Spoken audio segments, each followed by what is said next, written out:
Lina Zenedin, velkommen til podcasten. Tusen takk. Så hyggelig å ha deg med her. Ja. Vi har jo hatt søsteren din her på podden før, Yara. Ja, stemmer. Det var jo også veldig interessant å høre om. Både liksom veldig interessant og positivt og veldig trist samtidig med situasjonen til familien din i Syria, i Sweida, som vi helt sikkert skal komme inn på. Men la oss ta litt om deg først. Hva det du gjør for noe? Hva driver du med? Jeg vet du studerer og sånn. Fortell litt hva du holder på med og sånn. Jo, så jeg ble ferdig med bachelor i historie. Altså jeg spesialiserte meg innenfor politisk historie. Og så tok jeg en del Midtøsten-studiefag på siden da. Og så har jeg nå startet på masteren. Ja. Så politisk historie. Hva det for noe versus liksom vanlig historie?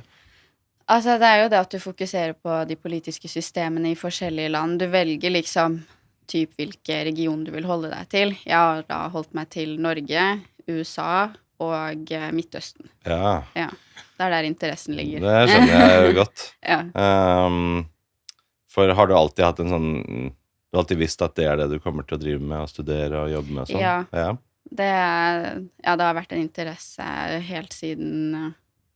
Så lenge jeg kan huske, egentlig. Fordi du jo druser også, og hvordan har det vært egentlig å vokse opp som druser i Norge? Altså, det var veldig fint. For jeg jo født og oppvokst her. Det det ikke så mange som Spesielt ikke fra Sweida. Så det var jo... Jeg hadde på en måte en ganske fin og du kan si norsk oppvekst, ikke sant? Men nå i det siste så har det jo, synes jeg, helt på hodet. Det Ja, fortell, fordi la oss ta situasjonen først, for de som ikke vet. Sweida, som jo byen hvor din familie kommer ifra, den har jo blitt angrepet, og nærmest, folkemord egentlig da. Ja, det jo folkemord, det et faktisk folkemord. Ja, forklar, hva det som skjedde egentlig i Sweida? Jo, så 8. desember, så fikk Ahmad al-Shara, han tok over, ikke sant? Og så falt det gamle regime og så videre, og alle var veldig glade. Selv om man egentlig burde tatt det som et red flag da, at han var Al-Qaida-leder. Men det var sånn nytt håp, ikke sant? Og så går det sånn noen måneder, i mai, så starter det første angrepet på druserne.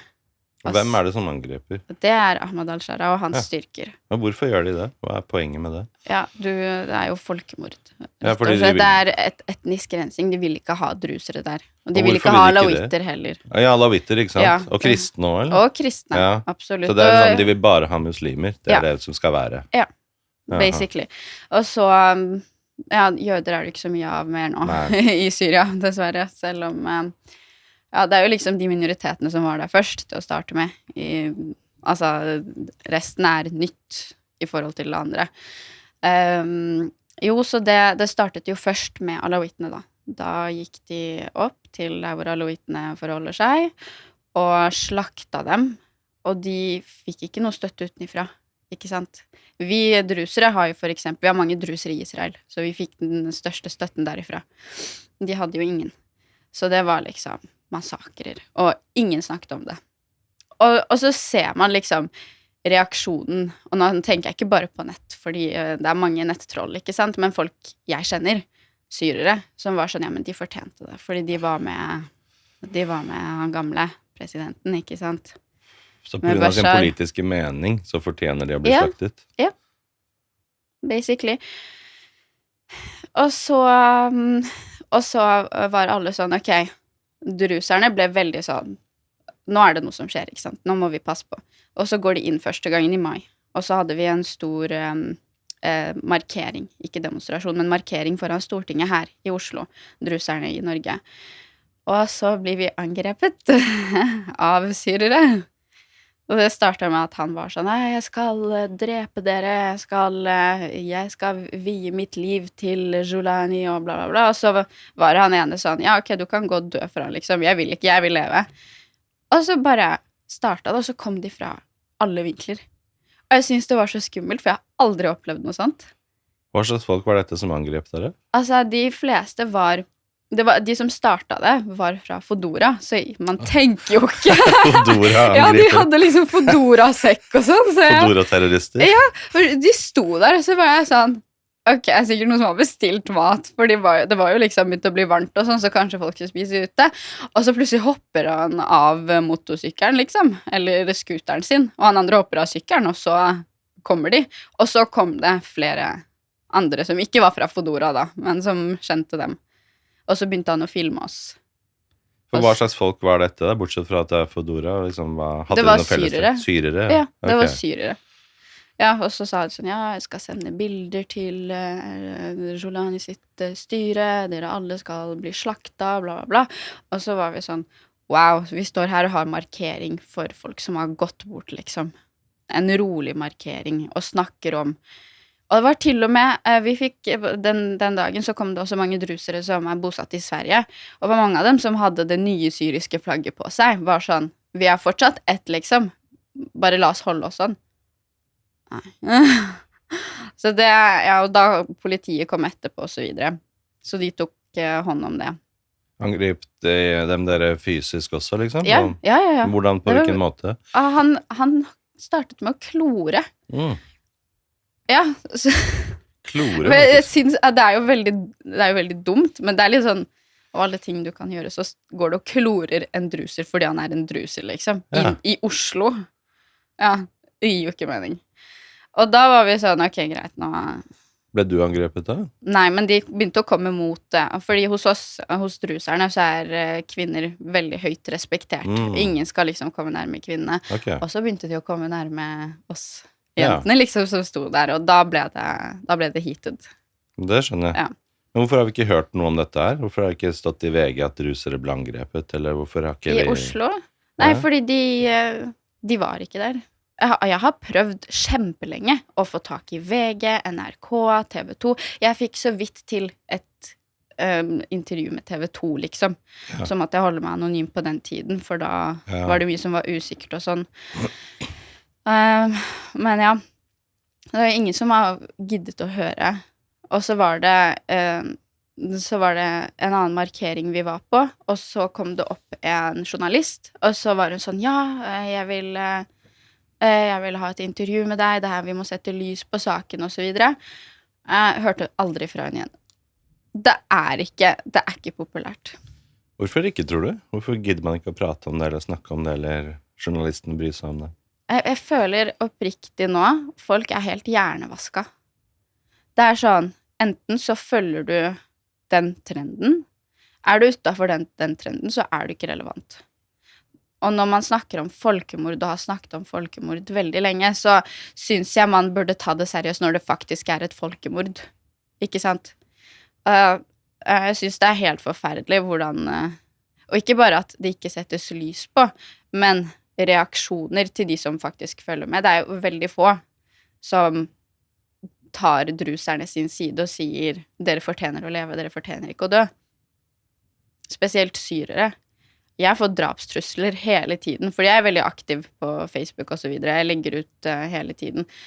Og da får jeg sånn, og det er av syrere i Norge, i Oslo spesifikt, som skriver til meg direkte sånn, hva er det du gjør her? Du må dra tilbake til druserne, du fortjener å dø, du er prostituert, og så videre, liksom. Ja. Så det er, jeg vet liksom ikke hva jeg skal si mer. Jeg blir sånn, har jeg levd i en boble hele tiden, hvor jeg trodde at alt er perfekt og fint, og så bare våkner du opp plutselig, og så, ja. Og det er bare fordi du ikke er som dem, basically. Du fortalte også, før vi gikk på sending her, at dere kjente syrere fra liksom 20 år tilbake, som dere trodde var venner og sånn. Fortell om det, hva var det for noe? Ja, altså, det er jo ganske sårt, typ, for det er jo, 20 år er jo ikke bare å, altså det er folk som har vært med meg gjennom oppveksten, ikke sant? Og så, ja, når vi virkelig trengte dem, så stilte de ikke opp, og ikke bare stilte de ikke opp, de på en måte rakka ned på oss, om de mening. Det var sånn, ja, men dere fortjener det, fordi dere er ikke som oss. Dere vil ikke at Syria skal være ett. Og så kommer det til det store spørsmålet da, om Israel og Sweda. Ikke sant? Nå skal jeg være veldig direkte og si at jeg, og mange andre drusere, og foregårs, så var det en stor markering i Sveida, hvor vi hadde oppe bilde av Netanyahu og vår åndelige leder i Sveida, og hadde opp det israelske flagget, fordi vi skal ikke være en del av Syria. Sorry, ass, men det skjer ikke igjen. Det sånn, drusere gjennom hele historien i Syria, sånn spesielt under Baath og så videre, har på en måte vært undertrukket, og vi har på en måte blitt tvunget til å kalle oss selv for muslimer, blant annet, som vi ikke Noen definerer seg selv som muslim, ok, vær så god, liksom, men det jo ikke det egentlig drusere Og egentlig så heter vi Muwahidun, det betyr den som tror på en Gud, og det stammer tilbake fra liksom gamle Egypt. Så, ja, så når det kommer til det spørsmålet, så jeg vil ikke kalle meg selv for Syria, for jeg ikke stolt av å være en del av det der, og hva Syria har blitt til i dag. Går du i Damaskus nå? Du kommer ikke til å kjenne igjen Damaskus, liksom. Folk helt dekka til. Det et Afghanistan. Når man liksom snakker om det og tenker på hvordan det har blitt og så videre, hvordan kvinner blir undertrukket og dekket til, det Damaskus nå. Og så har du et par influensere som går og reiser og blir betalt liksom for å vise at det så fint her, og du kan gjøre hva du vil. Jeg har flere kusiner, for eksempel, som har studert i Damaskus og andre steder i Syria, hvor de enten har blitt banket opp, truet, og blitt tvunget til å dekke seg til. Med sånn type nikab og sånn burka, sånn ja, at du skal bare se øynene, liksom. Så du vet ikke om det en mann eller kvinne under der, liksom. Ja. Så det begynner å bli sånn type Iran, liksom, sånn ekstremt moralpoliti og ja, absolutt. Og dette jo han Ahmed al-Sharaa, som reiser rundt i dress og taler til FN, og som alle liksom klapper for, fantastisk ny leder. Liksom, du kan jo si noe, for et år siden akkurat nå, så var jo han wanted overalt. Det var snakk om flere millioner hvis du liksom klarte å finne han og gi han over. Og nå senere så ble han plutselig president. Hvordan skjedde det da? At han gikk fra Al-Qaida, var det vel, til å bare plutselig liksom ta på seg en dress? Hvordan gjorde den switchen? Hvordan heier hele verden på det, liksom? Ja, det et veldig godt spørsmål, og jeg synes samtidig at det veldig morsomt hvordan for eksempel representanter fra Norge går og møter med han og sier at jeg ser en lys fremtid i Syria, som Espen Barth Eide gjør, liksom. Men hvorfor sier man det? Hvordan forstår du det, liksom? Hvordan analyserer du det? Ja, det et veldig godt spørsmål. Når man så imot terror, for eksempel, når man så imot at norske verdier skal bli undertrukket, liksom, og så går du og møter med dem, og så sier du sånn, ja, det en lys fremtid. Det her vil vi samarbeide med. Herlig. Bygge opp Syria på de verdiene. Jeg skjønner liksom ikke hva argumentene hvorfor gjør de det? Hva interessen for Norge å gjøre det der? Det på grunn av noen bindinger til sånn og sånn, eller det på grunn av at de også imot Israel, sånn og sånn, ikke sant? Hva tror du det kommer av at man holder på den måten? Altså, jeg vet ikke om de faktisk imot Israel, men de gir jo virkelig det inntrykket, da. De ødelegger jo veldig for seg selv. Og altså, Israel det eneste demokratiske landet i hele Midtøsten, hvor minoriteter faktisk blir hørt og sett. Jeg har mange drusere liksom, som jeg kjenner, som bor i Israel. De lever herlig. Gjennom hele oppveksten min, til og med, mamma sin, pappa sin, så har vi blitt fortalt at drusere i Israel underklassen, de arbeiderklassen, de lever ikke bra. Og likevel, når det kom besøk til oss fra Israel, så hadde de alltid med seg masse ris og mat, og altså, du så at det var folk som hadde det bra økonomisk, ikke sant? Og det jo når man åpner øynene virkelig og ser at wow, alt man har blitt fortalt en løgn. Ja, for jeg var jo i Israel og besøkte sånn druser landsby og snakket med drusere, utrolig fine folk, og også så jeg også liksom, fikk det inntrykk av hvor multietnisk Israel da, og det må jo være det beste stedet å være ulike typer folkegrupper, fordi la oss ta IDF da.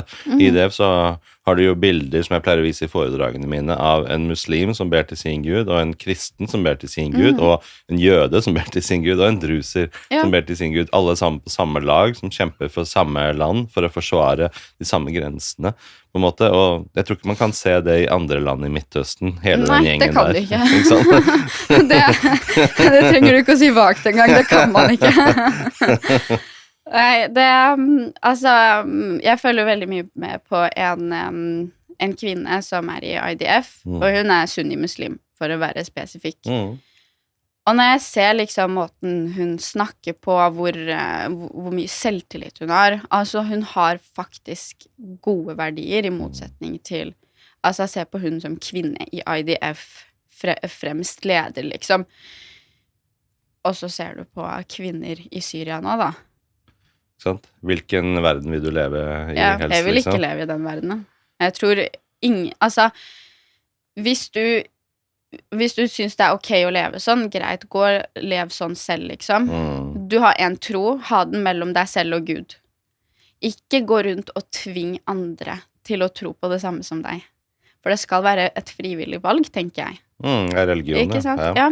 Men hvordan går det egentlig med byen Sueida nå? Hva skjer der nå? Klarer de på en måte å... Fordi de har vel en del soldater som klarer å holde grensene og sånt, eller hvordan livet i Sueida nå? Hva skjer?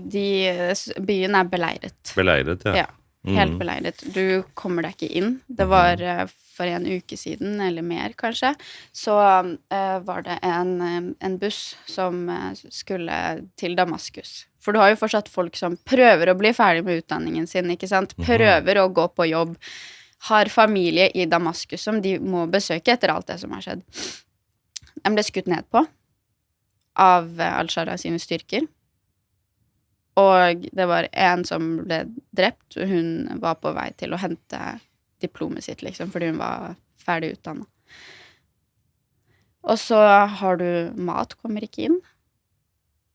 Ikke fra det syriske regimet, det gjør det ikke. Og så driver de og kutter av strøm hele tiden, så de har sånn 20 minutter om dagen, så har de elektrisitet. Tenk. Og nå det vinter, ikke sant? Skal vi prøve å sulte dem ut da, fryse dem ut? Ja, fordi bensin kommer ikke inn, sånn at man kan fyre på og komme seg steder. Altså, det er jo en så kritisk tilstand at det fortsatt lik, og man kan ikke gå og hente likene. Ikke sant? For det jo ikke nok bensin til å komme seg dit. Hvor mange mennesker bor i Sueida? Hvor mange det som der nå? Cirka 500 000. Wow. Ja. Det er jo den byen med mest drusere i seg i hele verden. Ja. Du kan se på det som en type hovedstad for drusere. Men hva tenker de... Har du familie der som bor der nå? Ja. Hvordan klarer du å oppnå kontakt med dem og snakke med på telefon? Det ikke alltid, for de har jo ikke nett hele dagen. Nei. Og så det... Ja, du må jo prøve å finne løsninger på å sende ned penger, holde dem i livet. Og så har de i tillegg 36 byer som okkupert av Ahmad al-Shara sitt regime. Men hva sier familien din der? Hva liksom planen deres? Hva tenker de, eller hva ønsker de? De vil ut, ja. De vil ikke være der. Enten så vil de ut, eller så vil de bli en del av Israel. Ja, de vil det, ja. Tror du kan det la seg gjøre? Altså at de kan flykte, druserne derfra kan flykte inn i Israel? Det noe snakk om det, at det kan skje? Jeg håper at det en mulighet for det, sånn at de som har opplevd så mye vondt, ikke sant, ikke trenger å være i samme omstendighet liksom hele tiden, at de får på en måte noe nytt å komme seg til. Men det beste hadde jo vært at for det første Sueida blir en egen stat, for det går ikke at man lever med monstre. Det var senest forrigårs, alawitter i Homs ble slakta. Alle syrere i Homs samlet seg og... Vanlige syrere? Ja. Altså, tenk deg i moskéer og i hele Syria, når det som skjedde med druserne skjedde, i stedet for å tilkalle til bønn, så tilkalte de til jihad. I Damaskus så fikk du mat, de fikk penger for å gå og slakte. Pay for slay. Ja. Og så var det jo en del gisler som ble tatt fra de styrkene som kom inn fra Ahmad al-Shara. Og så spør de liksom, hva poenget med det her? Vi skal frie Palestina. Ok. De blir jo helt hjernevaska. Det sånn, hva i alle dager skal du i Sueida? Hva har det med Israel å gjøre, liksom, Palestina å gjøre, den konflikten? Altså, for en gangs skyld spør palestinerne hva de vil. Og du kommer ikke og prøver å rense ut de som var der først. Gir det mening? alawitter slaktet, og de tar alt, liksom, de tar opp alt på telefonene sine, tar videoer av det, sender til familier. Når du spør dem, nei da, det er AI. Ja. Så det bildet jeg fikk tilsendt av broren min er AI. Ja, for vi må snakke om broren din. Jeg kondolerer med tapet av han. Det var helt forferdelig. Vi snakket jo litt om det også med Yara, søsteren din. Men det er verdt å snakke om på nytt, tenker jeg. Fortell publikum en gang til. Hvem var broren din? Hvor bodde han? Hva drev han med? Og så, hva skjedde for noe? Ja, han var businessman. Han bodde i Emiratene, i UAE. Og så skulle han på besøk til dama si i Sueda. Så hun bodde der, ja? Ja, hun bodde der. Og vi skulle også egentlig dra, faktisk. Men så sa han til oss at det ser veldig urolig ut. Vent litt med å komme ned. Og så var vi sånn, ok, greit, vi venter. Og så ble det bare ble veldig mye uroligheter og sånt på grensene, og så må du begynne å dekke deg til når du skal inn i Sueda og så videre, og det kan hende at noe skjer, for det var jo mye som skjedde på grensene før det i juli. Ja. Så var det jo folk som ble drept og så videre på grensene. Det er jo ikke noe nytt, liksom. For på dette tidspunktet vi snakker om nå, hadde dette med alawittene allerede skjedd da? Ja. Det hadde skjedd, ja. Men han ville reise dit, men han tenkte allerede at det var risikabelt, eller? Ja, han tenkte absolutt. Det. Men han ville besøke henne. Ja, han ville besøke henne, og så vi har jo familie der, ikke sant? Og så snakket jeg med han, alt var fint, og så 13. juli, så begynner det å komme inn. Og da, vi har ikke noe militær, fordi militær er de som angriper oss. Du har monstre, du har beduiner, som kommer inn og skal utføre jihad. Og det er ikke sånn at de bare dreper. De torturerer, de voldtar, de gjør ting man ikke kan snakke om, liksom. Og de teiper alt sammen. Og sender det til familier. Og da fikk dere det? Ja. Så det som skjedde var at han med kompisene sine, familie og sånt, da er det de som må beskytte, ikke sant? For det er jo ingen som kan beskytte oss. Hadde ikke disse modige heltene stått opp og beskyttet Sueda, så hadde det ikke vært mer drusere. Og måten de kom inn på var insane. Så de klarte å holde dem tilbake ganske lenge, og han kom fra en by som er på grensa til Dera. Det er der de kom inn fra mest. Der er det mange beduiner og sånt. Og bare så du vet det, de beduinene, noen av de er også her i Norge. Har fått trusler av dem også. Og så klarte de å holde dem tilbake, men så de at ok, druserne gir seg faktisk ikke med bare krig, sånn skyting og så videre. Så de begynte å sende inn droner. Hvordan, hvis det er, fordi det var jo mange som sa at det var en konflikt mellom beduiner og drusere bare. Hvordan fikk de tak i droner? Ny teknologi. Og så ble han jeg tror de var 12 på akkurat den checkpointen de sto på, som gikk bort.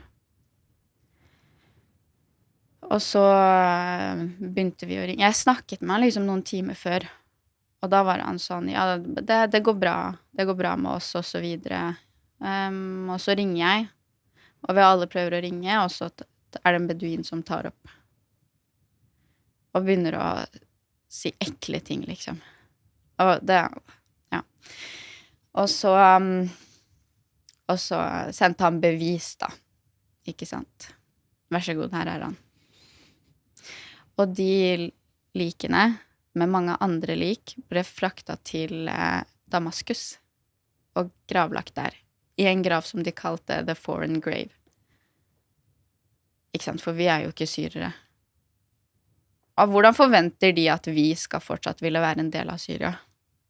Det er snakk om 100-150 drusere som er gravlagt i Damaskus. Og det her går ikke inn i sykehusene hvor de liksom registrerer og gir sånn dødssertifikat og så videre. Nei, fordi når FN og sånt kommer inn, så skal ikke de se det her. Og så var det noen gode da på det sykehuset som de ble gravlagt ved, som sendte ut bilder var sånn, det her like, det her nummeret. Hvis dere kjenner, liksom, så vet dere at de her. Så da ble det liksom, da fikk vi se at ok, nå det ikke noe håp mer for at han lever. Hvordan var det for deg å få den nyheten? Jeg var helt sjokkert. Altså, tenker jeg, født og oppvokst i Norge, hatt et helt normalt liv. Aldri typ levd et sånt dobbeltliv, ikke sant? Har hatt en veldig fin balanse. Og så det ikke så vanskelig med de verdiene druserne har, å integrere seg i Norge, ikke sant? I motsetning til de andre syrerne. Vi kan komme tilbake til det også. Ja, altså det var jo på en måte, det føltes ikke ekte, ikke sant? Det føles fortsatt ikke ekte. Jeg sitter her og snakker om det, men jeg føler ikke at det ekte. Jeg føler bare at han i Emiratene og gjør greia si, liksom. Og så kommer han til å svare etter hvert. Det tar jo tid, ikke sant? Spesielt når, ja, så det insane å tenke på at vi også skulle ned dit. Ja. Hva hadde skjedd med deg, tror du, hvis du var der under den situasjonen? Og jeg hadde blitt voldtatt, og så hadde jeg blitt tatt som gissel, og altså kidnappet. Nå det over 50 personer som kidnappet. Som fortsatt sitter kidnappet? Ja, og mange av de kvinner. Og jeg tror altså, du for eksempel vet jo hvordan det faktisk ser ut. Det ikke bare kidnappet, det sånn voldtekt, tortur. De har ikke fått mat på over en måned. Holder de dem mot noen slags sånn der løsepenger, eller noen sånn type... Ja, noen av dem løsepenger. Okay. For enten et dødt lik eller en levende person. Du vet ikke før du får det. Aha. Og du snakker til folk som ikke har råd til å kjøpe mat for å leve, liksom. Da får de sikkert bilder og videoer av dem iblant, da. Den vær så god, liksom. Ja. Det bare ren ondskap, liksom. Ja. Jeg vet liksom ikke hvordan man skal forklare det. Og det som trist å se hvordan syrere responderer til det her. Jeg har ikke sett nesten en eneste kjendis som syrer legge ut om det her. Det kanskje en, og hun har fått så mye hat. Hvorfor koker alt dette her ned til bare sånn stammekrig, liksom? Vi muslimer, og dere ikke muslimer, derfor må dere bli utryddet. Ja, det ikke noen annen måte å definere det på, fordi de gode muslimene snakker ikke om det. Sier ikke at dette her galt, for eksempel. Hva med beduiner? Hva deres interesse i dette? Hvorfor de slengt seg på dette? Beduiner, altså, jeg vet ikke hvordan jeg skal si dette her mildt. Ut fra egen erfaring av å ha møtt dem også. Jeg har jo vært i Sueda flere ganger, ikke sant? Jeg har jo møtt på beduiner, jeg ser hvordan de de en folkegruppe som ikke til å stole på, for det første. Kanskje om du beduin selv, så du safe. Men så har du for eksempel folk i Norge, professorer jeg har hatt, som tar beduiner sin side. Og så jeg sånn, ja, men vi i Sueda tok dem inn til oss, ga dem hus, ga dem ly, ikke sant? Lot dem være en del av Sueda, og så var de første til å backstabbe. Så det det jeg definerer de som backstabbere, rett og slett. Og det for eksempel en bekjent av oss som gikk bort. Han drev og oppdro en beduin, ikke sant? Fordi familien hans hadde forlatt han og så videre.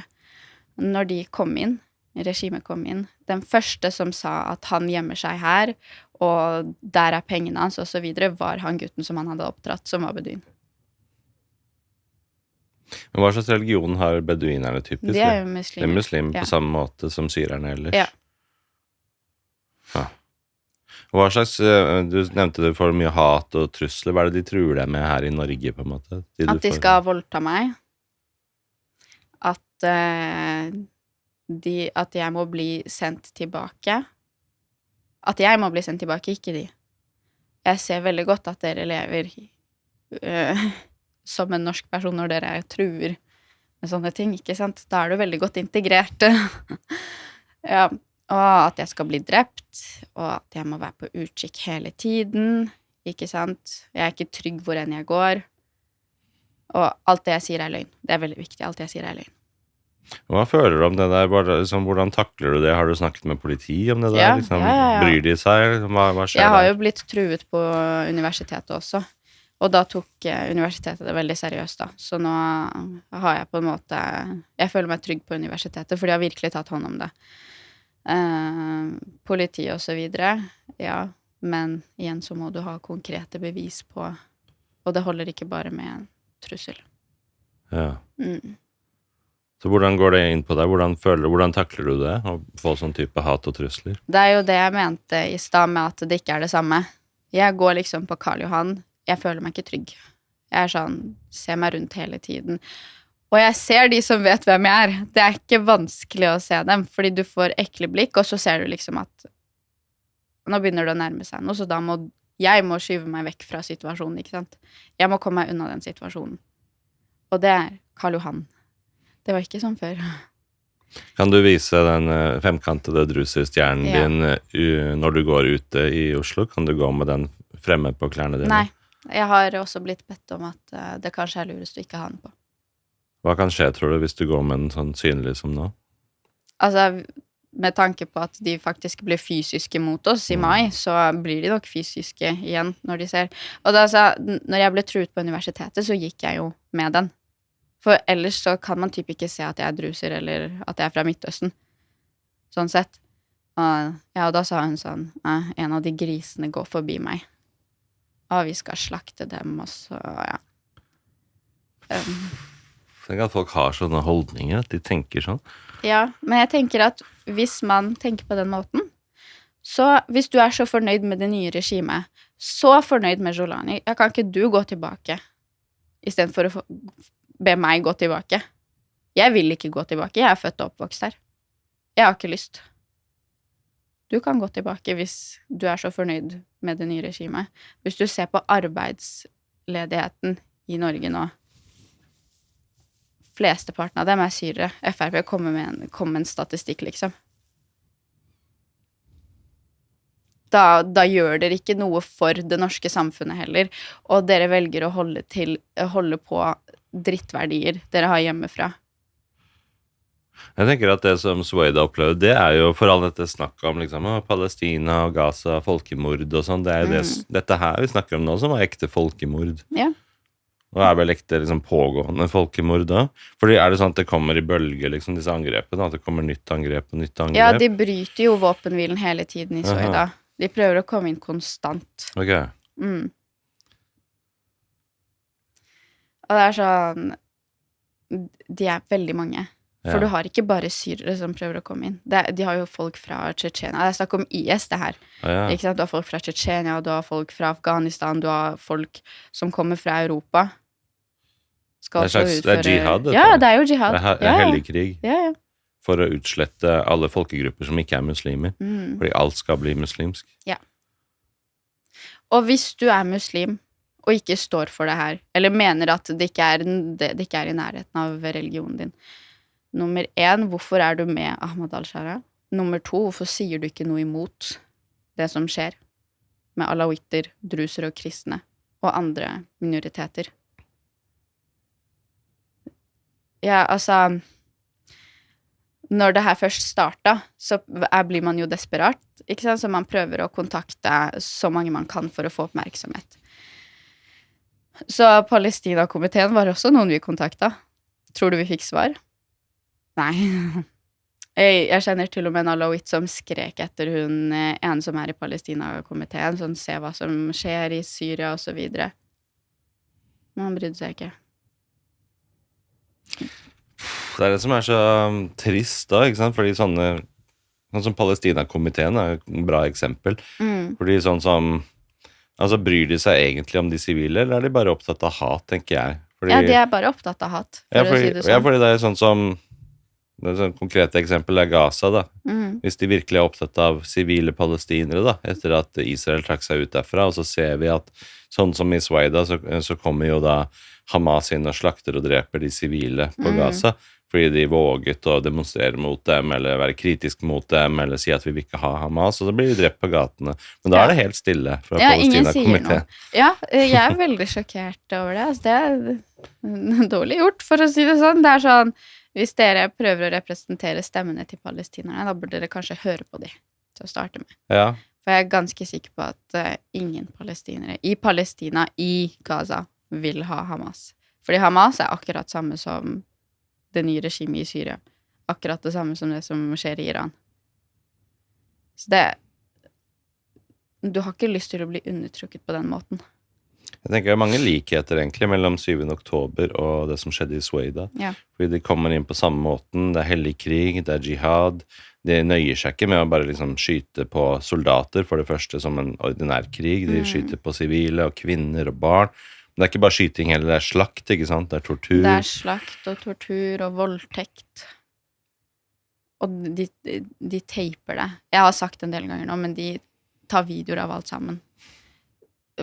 Liksom, jeg tror ikke folk her i Norge som ikke har sett eller opplevd, skjønner hvordan det å få videoer av folk som blir voldtatt av ekle dyr, liksom. Sorry, dyr for snilt ord også. Det ikke noe du kan sammenligne med, for dyr gjør ikke sånn.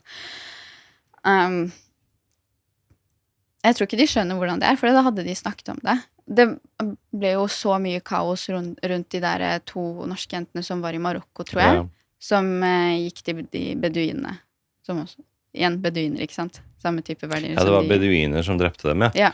Og halshugget dem. Ja, voldtok dem på kamera, var det ikke det? Ja, voldtok, og så skjærte jeg hodet på dem med kniv. Ja. Og jeg velger liksom å være spesielt grafisk i språket, fordi det så viktig hva vi snakker om her. Ja. Liksom, for jeg tror ikke folk vet dette hvor grafisk og hvor forferdelig og hvor sadistisk dette er. Nei. Dette handler ikke bare om at noen blir skutt, dette handler om veldig sånn sadistiske greier. Ja, det ikke noe man kan forestille seg med mindre man har sett det. Og så det sånn at takk Gud for at vi lever i Norge og har det veldig bra og lever liksom i den trygge boblen. Men igjen, den boblen begynner å sprekke. For nå har vi sånne type folk i Norge. Altså, de har fått trusler fra og så videre. Folk jeg har snakket med, folk som har snakket til meg. Det jo ikke det Norge egentlig. Det jo ikke sånn Norge skal være. Hva slags type folk dette som har truet her? Syrere. Fra sånn som du føler kunne vært med på den typen massakre der nede, ikke sant? De sier konkret, noen av de legger ut på TikTok, og det var en dame som la ut, og hun bare, hadde jeg vært en mann, så hadde jeg gått og utført jihad i Sweda nå. Og hun bor i Norge. Det jo helt sprøtt at vi har sånne folk i Norge som villige til å gå til de ekstreme lengdene og bare begå terror og drap og folkemord, liksom. Jeg føler folkemord har blitt så utvannet begrep takket være Palestina-komiteen, sånn, som roper folkemord på alt som ikke folkemord. Hvor du hadde Israel på Gaza som faktisk prøver å unngå at sivile skal dø. Det holder med at de sender ut varslinger før de for eksempel skal bombe eller skyte. Ja. Det vet jeg også de gjør i Libanon. Ja, mens i virkeligheten det vi snakker om, det jo det som ekte folkemord. Jeg føler vi lever i en sånn opp-ned-verden, hvor det som faktisk en slakt på sivile, og prøve å utrydde faktisk et helt folk, da. Det det som målet, å utrydde alle druserne. Og så man leser jo aldri om dette her i NRK eller VG eller... Nei, men det jo ikke relevant nå. Men jeg tenker på hvordan skal det gå med... Hvor lenge tror du de klarer å holde dem unna, hvis dette kommer i flere og flere bølger hele tiden? Altså, vil byen falle etter hvert? Hvordan vil dette her gå for Sweda? Altså, man håper jo at det blir en egen stat. Og det mange tegn som tyder på at det ikke kommer til å få bli en del av Syria. Og så har jeg sett mange som legger ut av at jo, det bare små uenigheter. Ikke sant? Men Syria fortsatt ett. Altså, jeg tror de virkelig drusere, alawitter og kristne har lyst til å være en del av det. Men hvem får Sweda støtte fra? Får de støtte fra noen land? De får støtte fra Israel. Israel, ja. Med våpen, med sånne ting, eller? Nå jeg ikke 100% sikker på alt de får, men altså, takket være Israel, så finnes Sweda fortsatt. Ja, ikke sant? Ja, for det husker jeg snakket om med Yara, at den der at Israel meldte seg på i den kampen på en måte, og forsvarte druserne. Ja. Og hvordan blir det beskrevet i NRK da? Israel bomber Damaskus, eller hva det var de skrev for noe. Det var sånn, presenterer det som om blodtørstige Israel, nå skal de bombe Syria også nå. Det sånn det blir vridd, på en måte. Ja, altså, drusere sa ingenting frem til liksom det virkelig ble ille om at vi orker ikke Syria mer. Hvis det sånn dere skal holde på. Vi fikk støtte av Israel. Selvfølgelig skal vi snakke om det. Det det første. Selvfølgelig kommer vi aldri til å liksom se på Syria igjen. Jeg personlig, jeg bryr meg ikke om landet Syria. Det ikke relevant mer i det hele tatt for meg. Og jeg ganske sikker på at det gjelder også andre minoriteter som tenker på samme måte. Alawitter, for eksempel. Kjenner du mange alawitter i Norge? Ja. Hvordan det for dem? Det liksom i litt samme båt, begge dere gruppene? Ja, absolutt. Det jo akkurat det samme som skjer. De har også, altså de hadde på en måte det geografiske på deres side, at de kunne gå og gjemme seg opp i høydene og så videre, ikke sant? Vi har jo også gjort det sånn historisk sett, men nå tenker jeg på nå nylig. De har et større område, men Sueda jo kun Sueda, som omringet. Hvordan det? Det noen som forsøker å reise ned og besøke Sueda nå, eller går ikke det an? Nei, det går jo ikke. Det går ikke. Nei. Med mindre man vil bli drept, har en suicide wish, vær så god, gå ned. Men kan de, for jeg husker da dette skjedde, så var det jo mange israelske drusere som ville reise over grensen til Sueda og hjelpe til, og det fikk de jo lov til etter hvert av IDF og Israel. Så da husker jeg så videoer at de løp over grensen mest, og ikke sant, at de ville forsvare. Ja, vi jo alle ett. Ja. Det liksom, det ligger i religionen og i blodet, kan man si. Vi alle ett, druserne som i Sueda og Israel. Altså, hadde det ikke vært for druserne i Israel, så vet jeg ikke hva som hadde skjedd. Og så har du druser i Libanon og Jordan. Ikke sant? Så vi alle jo ett. Så når en del av oss har det dårlig eller lider, så kommer alle til å på en måte reise seg. Ikke sant? Og så drusere veldig respektert i Israel. Ja, det husker jeg da jeg snakket med folk, hvor mye folk sa at drusere så bra folk, og de alltid til å stole på, liksom, alltid sånn positive ting. Ikke sant? Men nå druserne i Sueda svikere. Nå det vi som har backstabba dem. Ikke sant? Da jo den dobbeltmoralske historien deres, det jo jeg synes bare det så idiotisk. Ja, hva handler det der om? På hvilken måte blir de fortalt det? At vi svikere. Og fordi vi med Israel. Ja, så bare på grunn av det, så man det. Men hvorfor ble vi det til å starte med, for eksempel? Ja. Altså, drusere, en veldig viktig ting også at vi gikk ikke ut av Sueda for å krige med dem. De kom inn til oss. Det selvforsvar, da. Ja. Ingen gikk ut av... Vi sto på grensen og forsvarte. Det det vi fortsatt gjør. Ikke sant? Det ikke vi som gikk ut for å kjempe mot dem og så videre. De kom inn til oss. Og så hjelper Israel oss, og druserne i Israel, ikke sant? Og vi tar imot hjelpen, så klart. Og vi setter pris på det. Og så blir vi backstabbere. Ja. Men hvem kaller dere backstabbere? Syrere. Syrere, generelt. Har det vært noen som helst av de du kjenner fra før, liksom syrere eller muslimer, som har liksom sagt at hei, du skal vite jeg støtter dere, eller har det vært liksom noe som helst enkelteksempel på at du det opplever veldig det? Få. Ja. Det veldig få. Det veldig få. Og de ikke religiøse heller. Ja, nettopp. Men altså, egen erfaring av de religiøse. Uff. Det så trist at det sånn, og at jeg skulle tro at liksom når folk kommer til Norge, at man da liksom får litt sånn norske verdier og sånt, man ikke opptatt av liksom stammekrig, og man har liksom importert det folkemordet som skjer der, opp hit til Norge, og har samme holdning overfor drusere i Norge, som de har der nede. Og det systemet vi har nå i Norge, det veldig fint. Ikke sant? Men det ikke egnet for sånne type mennesker. Ja. Det veldig viktig. Det altså Jeg vet ikke liksom hvordan jeg skal ordlegge meg akkurat, men det jo ikke skapt for sånne type mennesker. Ikke sant? Fordi nordmenn har ikke de verdiene de har.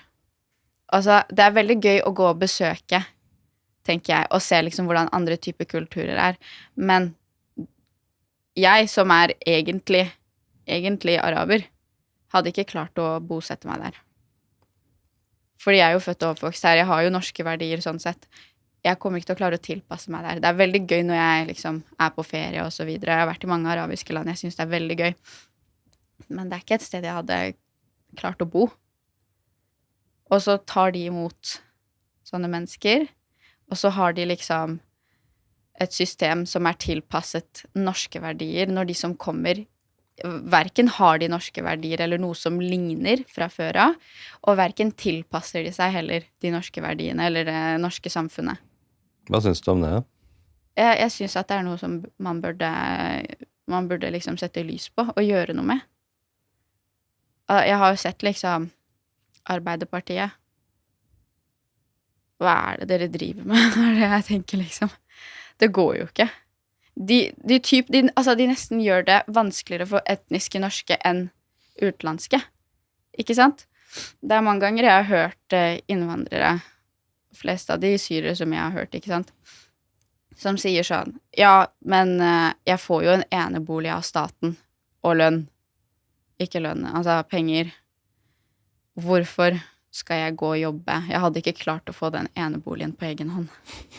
Ikke sant? Og da burde de kanskje ikke få en enebolig eller et hus sånn til å starte med. Det ikke så mye insentiver for å jobbe og skaffe seg noe selv. Ja.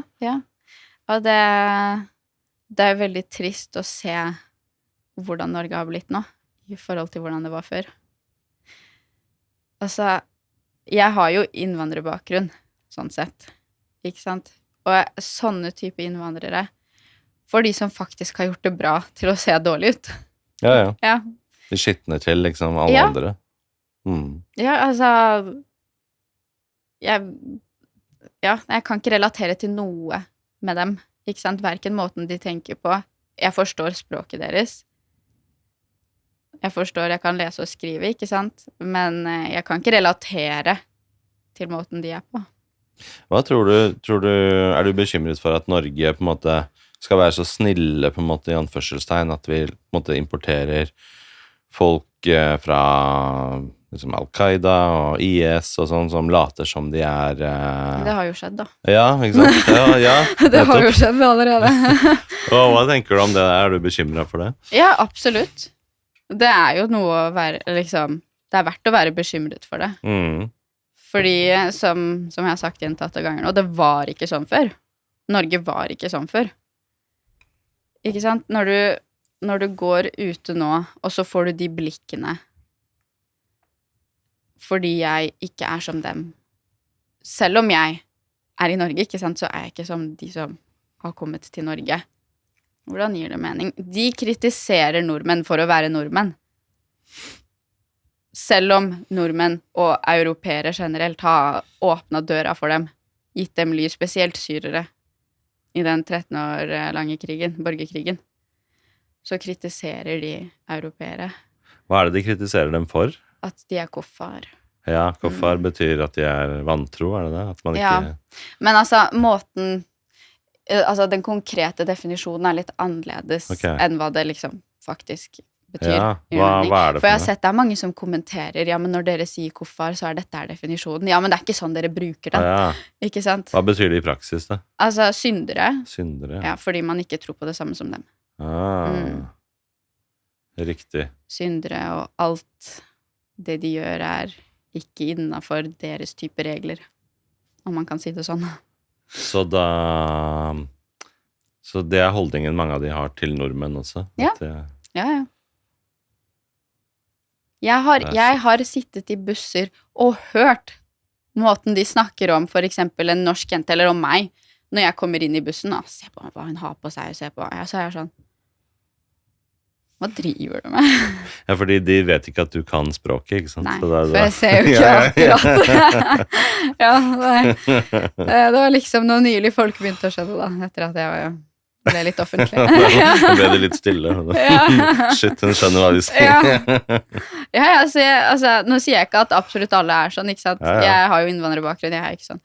Men de fleste av de nye som har kommet, mesteparten, ikke flest, altså mesteparten, veldig stor, du kan si 90% pluss sånn. Shit, altså. De ikke villige til å tilpasse seg det norske samfunnet. Nei. Og norske staten ser det ikke. Eller jeg vet ikke om de ser det og velger å bare liksom jeg vet genuint ikke hva som skjer. Vi vil ikke se det. Ja, jeg vil ikke se det. Det passer ikke fortellingen vi har fortalt oss selv. Nei.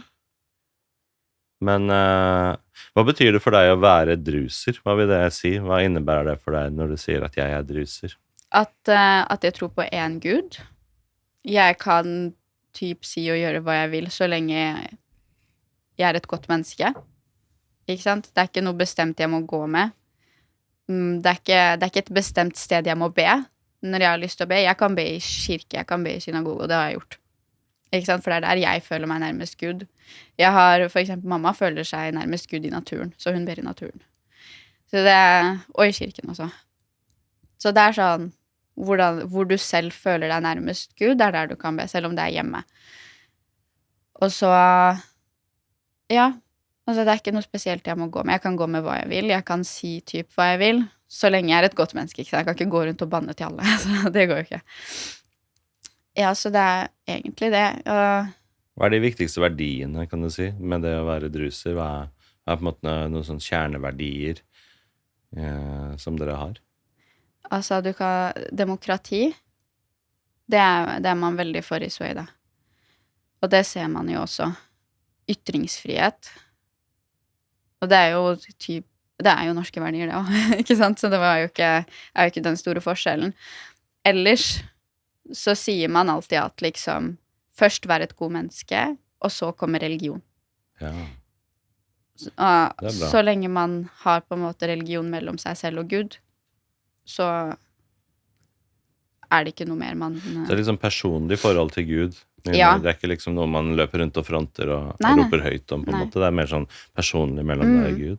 Og i Sueda, jeg for eksempel som ikke religiøs, kan gå med hva jeg vil, og så kommer det for eksempel en mot meg som religiøs, har ingenting å si. Det ikke sånn at jeg for eksempel mindre verdt, eller at jeg gjør noe feil. Ikke det i det hele tatt. Respektere andres... Ja.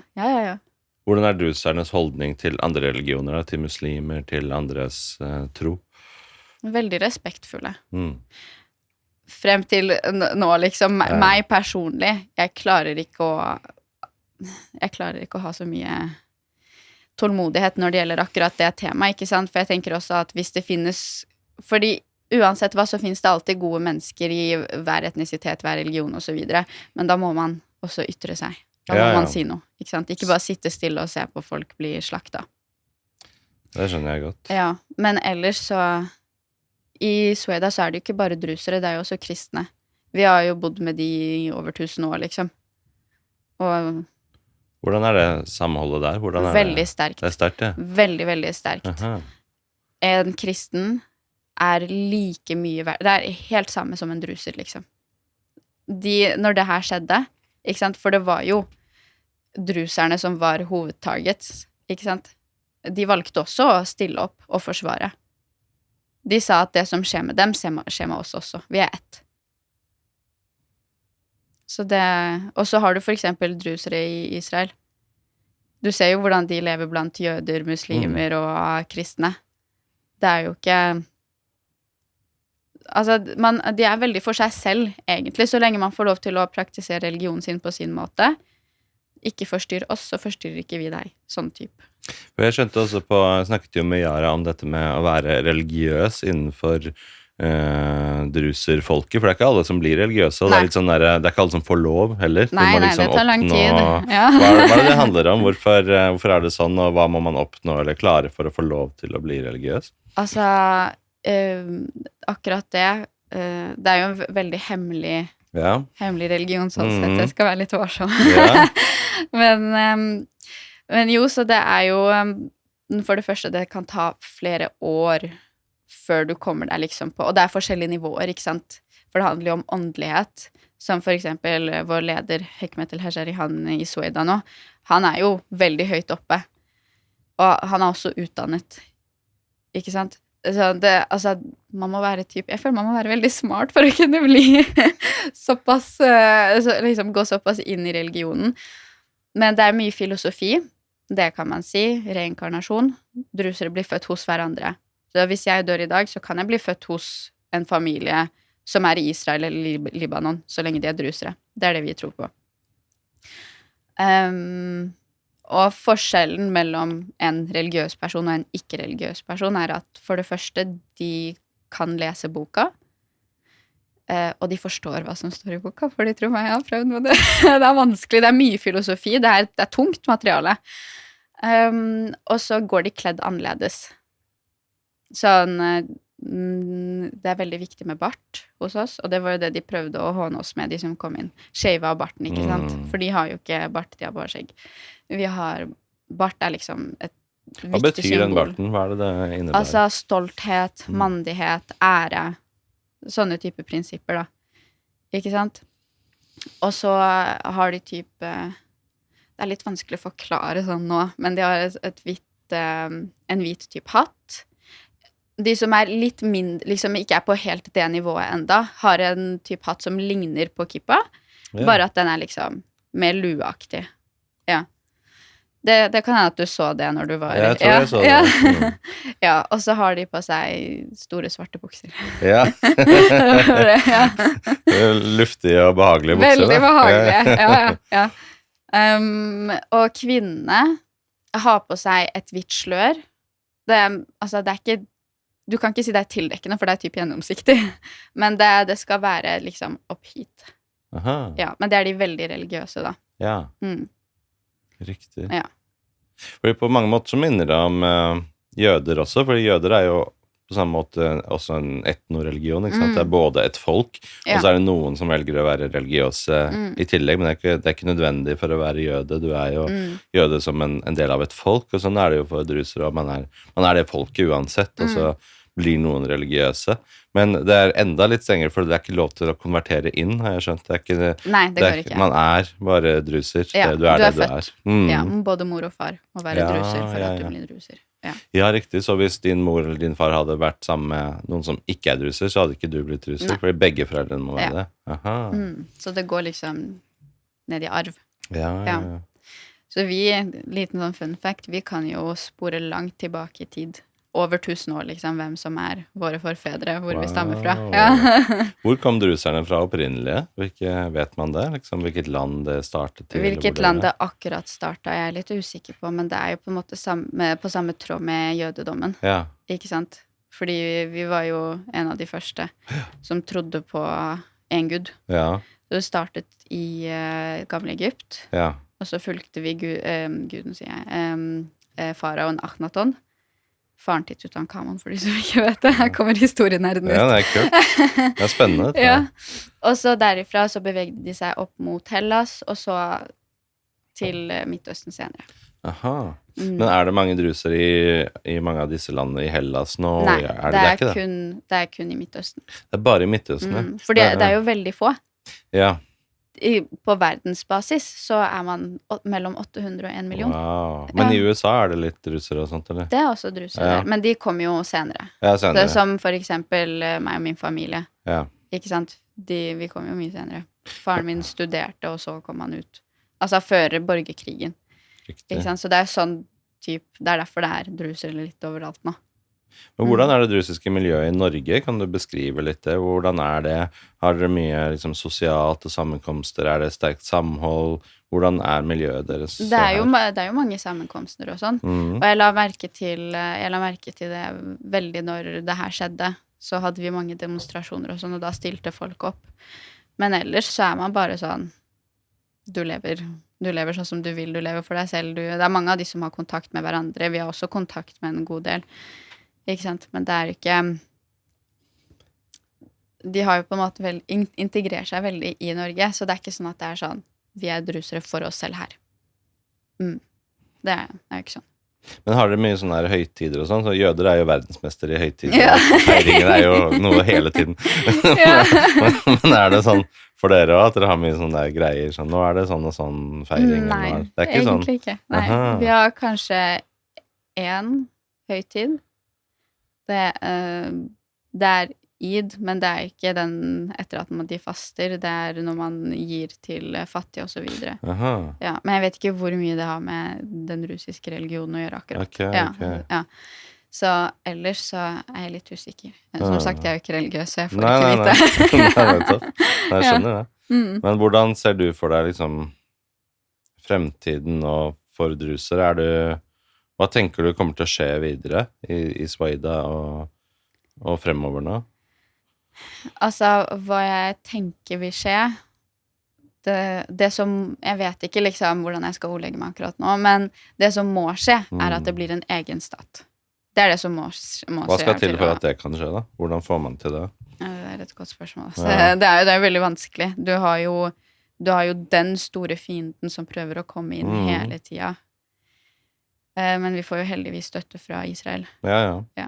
Så eventuelt da liksom bare erklære en egen stat da? At nå vi en egen stat? Sånn som... de har jo begynt å opprette egne institusjoner og så videre. Vi har jo ikke noe med staten å gjøre nå. Nei. Ja. Sånn som Israel i 1948, 14. mai erklærer sin egen stat. De erklærer uavhengighet. Nå det oss. Ja. Men nå trenger det bare liksom økonomisk støtte. Ikke sant? For det får vi ikke fra Syria mer. Nei. Så mye for å holde landet sammen, ikke sant? Ja.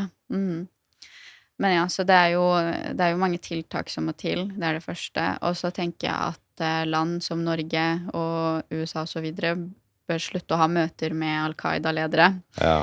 Ikke sant? Slutte å anerkjenne det de gjør. Og så det jo mange konspirasjonsteorier som går rundt om at Israel står bak alt det her. Ja, det alltid sånn. Men det sa de om 7. oktober også. Det var bare Israel sin måte å gå inn på Gaza. Ja. Så liksom, det så absurde historier. Men la oss si, hvis man skal si at ok, det kan være. Hvorfor sa syrerne ja, for eksempel? Hvorfor var det bare syrere som kom og slakta, og så var det bare Israel som hjalp til?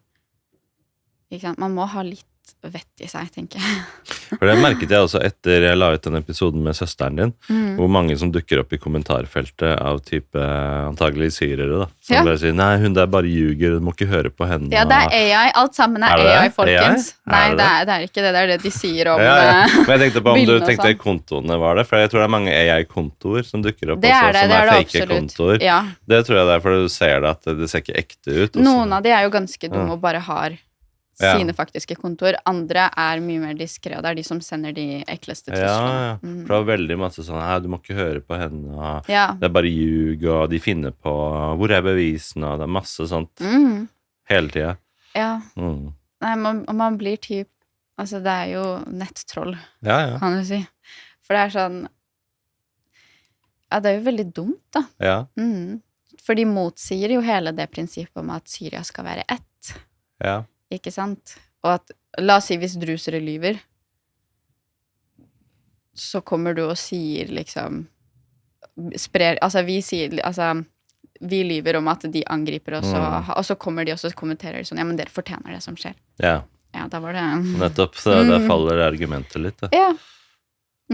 Og så har du jo folk fra USA, Tim Baller, som kom inn til Sveida og dokumenterte alt sammen. Og han sa en veldig fin ting. Han sa, Drew's eyes don't lie. Ikke sant? For det jo, du har en hel nasjon som imot deg. Så da, jeg tenker at man burde våkne litt opp. Nå det på tide, fordi nå begynner det å gå veldig nedover, overalt i verden. I USA, i Tyskland, i Norge begynner det å gå nedover, altså. Ja, jeg synes det liksom...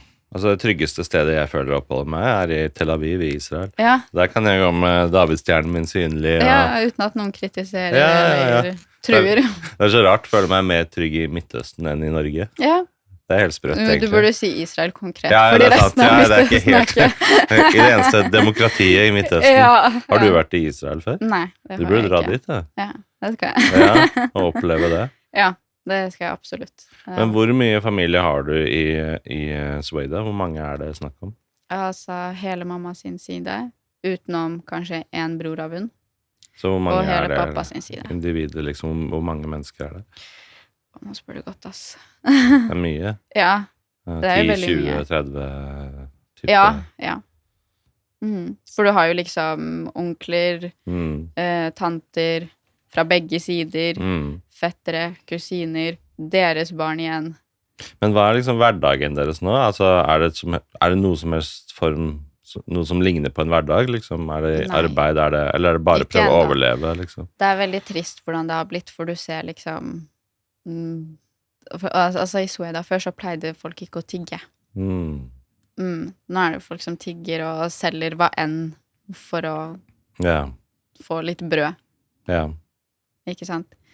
Så noen av de prøver å komme tilbake igjen på jobb og så videre. Men igjen, det liksom de som har egne bedrifter, egne klesbutikker og så videre.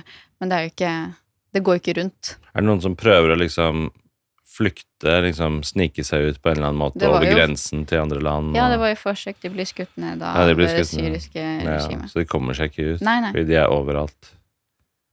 Ja, så jeg lurer på hvor lenge de skal holde på sånn, Hva tenker du om at dette ikke kommer opp i offentligheten i Norge, at man ikke snakker om det liksom på debatten med Fredrik Solvang eller i VG, eller hva føler du om at dette helt sånn stille rundt dette? Jeg blir skuffa. Jeg blir veldig skuffa. For det jo snakk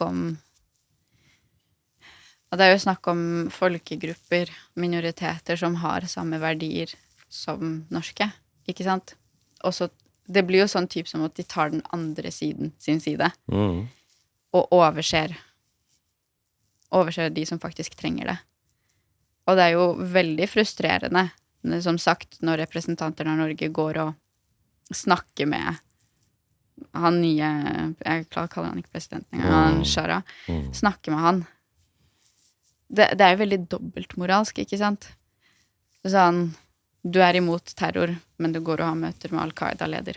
Det litt den der ideen man har sett for seg, at han forrige der igjen var så ille? Hva het han igjen, han forrige før? Bashar. Ja, Bashar, han var så ille, så nå har vi fortalt oss selv den fortellingen at nå kommer det noe nytt, nå det sikkert bedre.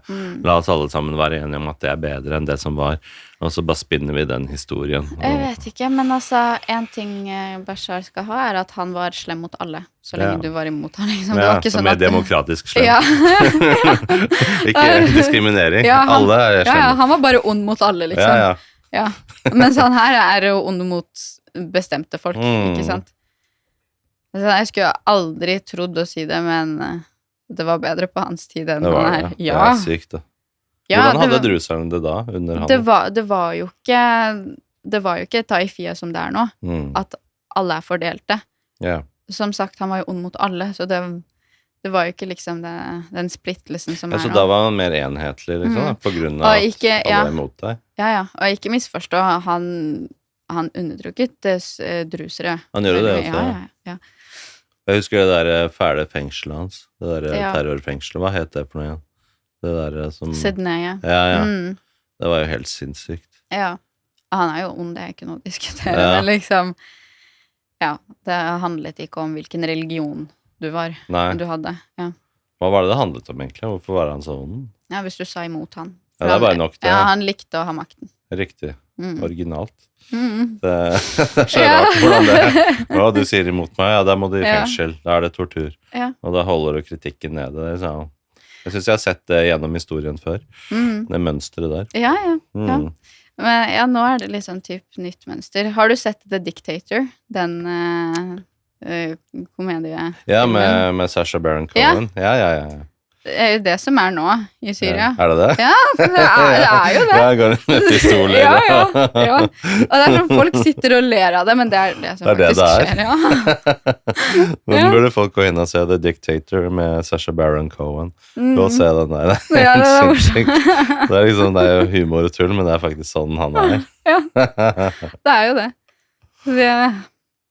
Shit. Ja. Hvor kan folk følge deg eller få oppdaterte nyheter om hva som skjer i Sweda, og hvor kan folk gå som mer interessert i dette her, som vil vite? Jeg og lillesøsteren min har åpnet en Instagram-bruker som heter Druzy Norway. Der legger vi ut en del, og så hvis man interessert litt fra andre perspektiver, altså andre druser enn bare oss som her i Norge, så har du for eksempel Drew Spirit. Ja. De legger også en god del ut. De er ikke drusere fra Sueda engang. Har du noen gang prøvd å skrive type leserinnlegg eller kronikker og sånt om dette her, og prøve å få det i VG og Aftenposten og sånt? Ja, det var ingen som ville. Ja, så du forsøkte, men de tok det ikke inn? Både jeg og lillesøsteren min har det er sykt, da. Ja, så det For jeg har aldri sett noe. Har du sett noen kronikker om dette her? Var det noen andre som fikk noe inn om dette? Det er jo det jeg mente med han professoren, fordi han skrev jo om det. Ja. Men han tok jo beduine sin side. Ja, nettopp. Så drusernes side kom ikke inn. Nei. Og så har du andre folk som snakker om det nye regimet og så videre. Det er jo liksom den type vinkelen man har nå, som representeres i mediene. Ja, jeg er veldig skuffet over de norske mediene, for det er jo null sannhet i det. Ja. Man har valgt seg en side, og denne fortellingen skal vi si. Akkurat som med palestinerne, er det de som har rett. Det er jo bare løgn. Ja, jeg vet. Det er bare løgn. Men dere burde skrive på det nye nettstedet til kameraten min Leif, som jeg pleier å ha sendinger med, Leif Knudsen. Han har en side som heter BEMET, B-E-M-E-T, som betyr på hebraisk noe sånt som er du seriøs? Er du serr?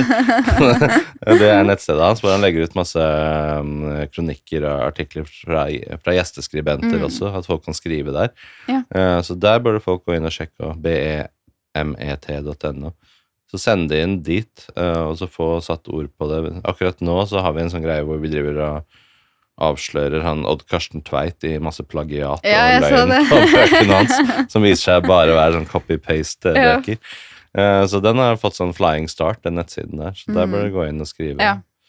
Men Lina, tusen takk for at du kom hit i dag og fortalte om dette temaet, og vanskelig tema, som må være veldig vanskelig personlig for deg også, med broren deres, og jeg håper at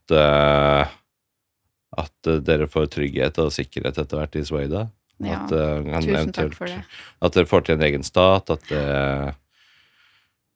at den norske opinionen kanskje får litt mer perspektiver, at det snur litt her, at man skjønner hva dette her handler om, kanskje. Ja, det er på tide, for det handler ikke om oss bare mer, det handler jo om Norge. Ja. Det gjør det. Tusen takk for at jeg fikk komme. Takk selv.